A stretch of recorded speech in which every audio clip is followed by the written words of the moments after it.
So what I really want to know is with the return of the nude lip. And I see that NARS has a lot of really nice nude colors, and I cannot wear them for the life of me without looking like I've just died. So I want a little help on how to choose a nude lip color that's right and that livens up your face and looks right for your personality. Much more into the nudes or into the nudes? The nude stone or? Yeah, just because there's so many of these, like especially this gorgeous color right here, the light pink, and sort of bringing it into a softer, paler lip as well. Okay, so well, basically, just to make sure you choose the right shade as well. It's almost you want to keep your eyes, and if you want to do nude lips, almost like push it slightly bit more on your eyes, and maybe on the blusher, choose one or the other, so it kind of creates almost an harmony of color. Yeah. And then, you know, whenever you want to go for brighter lips, maybe turn down tiny bit the eyes. Yeah. And, you know, it's kind of fine-tuning your makeup, but without, you know, changing all of the colors you like wearing. Right. And I would say colors like Pago, it's just that perfect nude shade. And, you know, if you're used to wearing lip gloss, it's almost like a natural shade of lipstick. Oh, that's and then, beautiful, yeah. And then if you want to kind of add a punch to that color, don't be afraid to almost go like for matte lipstick, same thing on top of it. Because these kind of nude shades are quite sheer, so they just give you a veil of color. But then if you want to punch a bit more color into that, grab just a matte lipstick and just add a tiny bit of color as you go. Same thing, start on the center of the lips and then just pat it. And then just add. I love that all the colors can be layered and worn together, and there's no need to just wear one lipstick at a time. that's the good thing. I would say, you know, when it comes to makeup, it's almost like play around, because usually when I do open a makeup bag, I usually get the same feeling like you can have the safe zone. You can tell that person has been using like these kinds of shades. It's almost like bringing a brighter lip color and almost taking that nude lipstick you like wearing every day, start with the nude and punch more color through by just adding it straight from the tube, pat it on your lips, and then, you know, build it up as you go. But as I would say, when it comes to color and makeup, find your own palette. Yeah. There are no, I would say, diktat into colors nowadays. Right. As long as the skin looks fresh, go for the color you feel attracted to. Keep the skin looking fresh, and then go for the color that appeals to you. Yeah.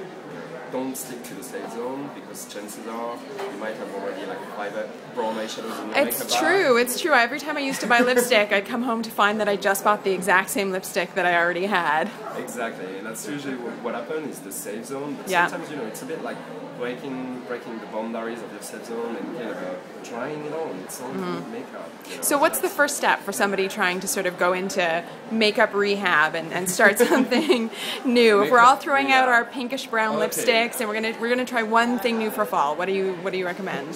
What I do recommend is basically go through your makeup bag, look at how many colors you've got. Yeah. Okay. And think about looking at your makeup bag like you would do in your wardrobe. Yeah. If you already like have 4 little black dresses, you might not need a 5th one. You might need, you know, that bright blue belt or, you know, that new handbag that goes with it.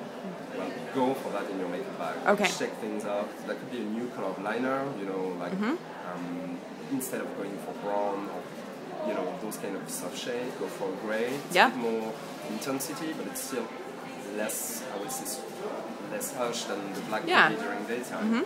Or, you know, it's kind of shaking things up altogether. So that's great. Do you want to show me your top 3 things to have in your makeup bag for fall? Top 3 things. Top 3. Top 3. Oh, that's all. Gosh. Well, top 3 things to have in your makeup bag for fall. I would say first, I will kind of go almost like find your